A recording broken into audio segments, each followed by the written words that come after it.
While more attention may be on the activities of the ruling All Progressive Congress, APC, and the main opposition, People's Democratic Party, and other parties are also making necessary moves as we move towards the 2023 elections.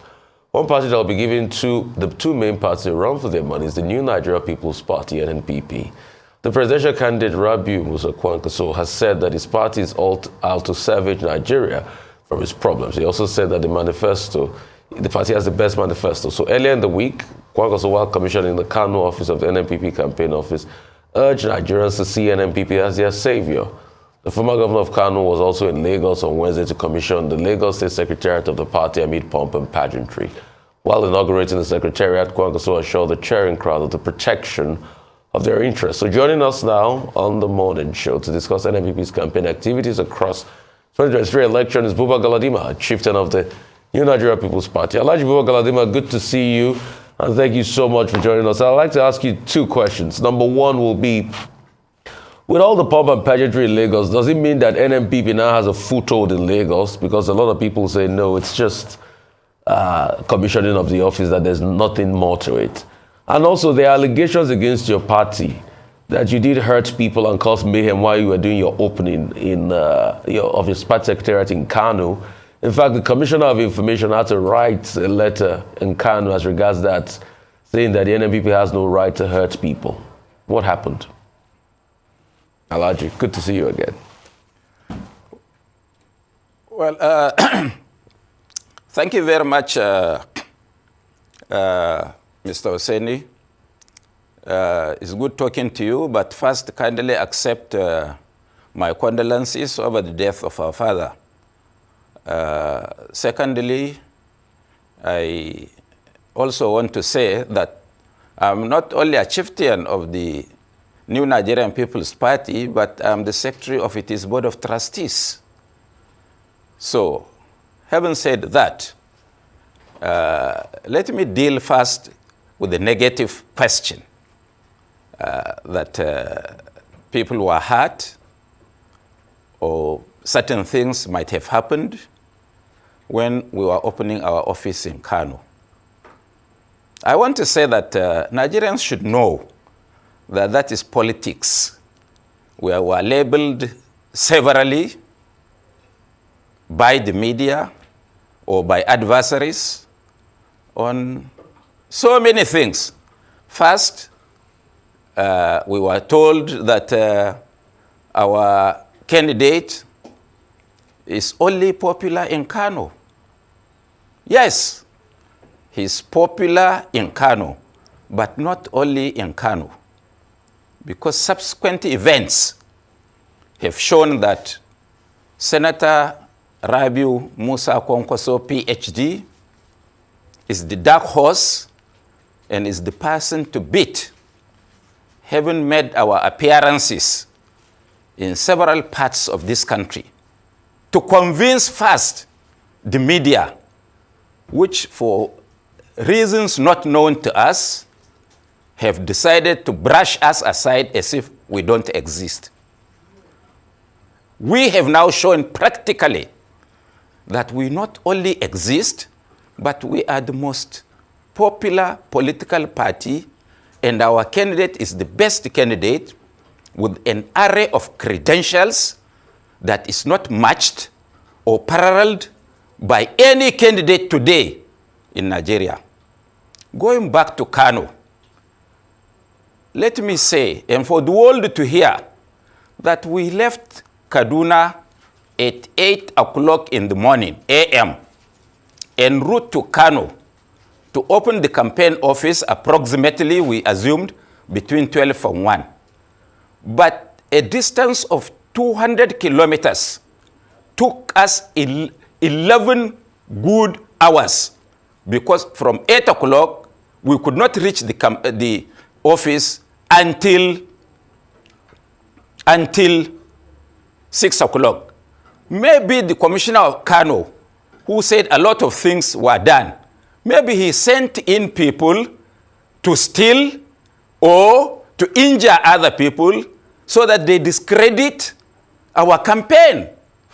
If not, how did he know? Who complained to him? Did he show you the people who complained? My answer is no. And there is no candidate today in Nigeria that can gather such a crowd. And you know, for Lagos, still politics, our office is situated in the best vintage position in Lagos, Ikorodu Road. And when you have hundreds of thousands of supporters, which I thought you will be putting the footages for the world to see, because the press has a way of doing things, for the world to see that obviously when you have such a crowd, definitely traffic would be affected. And I dare say that we did not even go to other parts of Lagos where we were supposed to go, because having seen that crowd on Ikorodu Road, we felt it is not safe for those that may likely receive us as other points, so that we expose ourselves. We would want to be seen as we don't exist, so that we do not draw attention to our adversaries to try to suppress us. So this is it, Rafai. We've seen the political parties holding events. We've seen every party mobilizing large crowds. So in fact, the standard phrase in Nigeria is to say mammoth crowd, or, you know, which has become a cliche. Are you sure that these crowds that your party, for example, NNPP, talks about in the South and also in Lagos on the Ikorodu Road, are you really sure that those people, they have voters' cards? Are you sure that it will translate into concrete votes?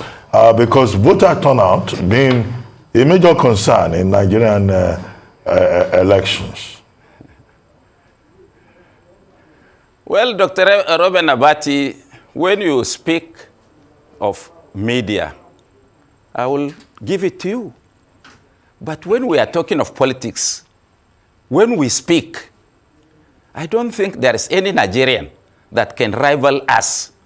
I have been in this business since 1978. So I know what it takes. But having said that, we were recently in Akwa Ibom.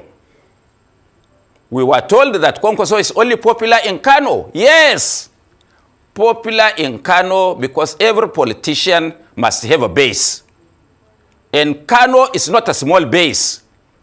Kano has a population of 7 million, about 7 million registered voters.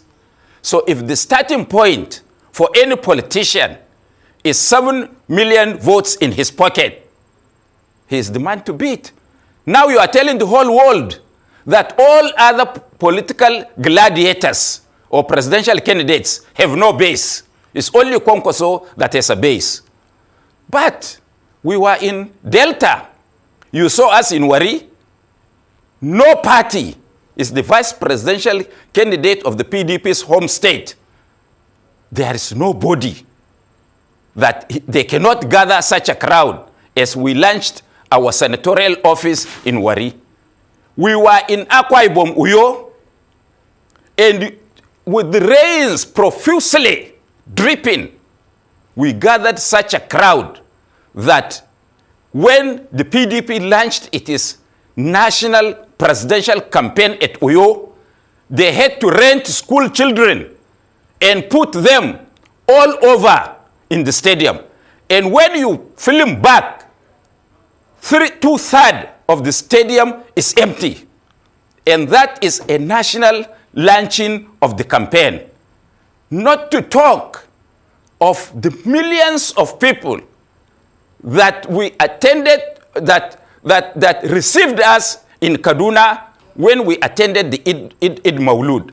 So what we intend to do, our strategy is that practically we will show every Nigerian, and every Nigerian now knows that the most popular candidate that can win this election first to go, if elections are free, fair, and transparent with a level playing ground, is Senator Rabiu Musa Kwankwaso.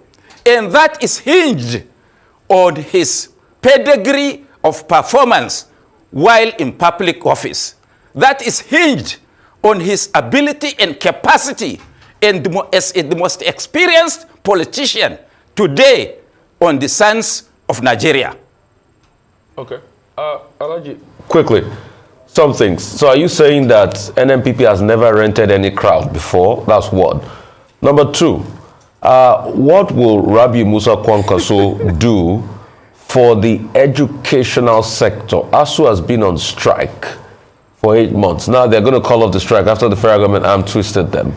What will Rabiu Musa Kwankwaso do for the education sector? Let me make you laugh even further, Alaji.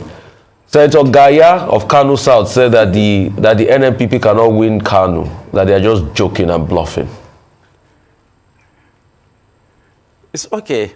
He can be right. And this is politics. Everybody has the freedom to hold any view. But I assure you that Senator Kabiru Gaya is having his last lap in the National Assembly this time.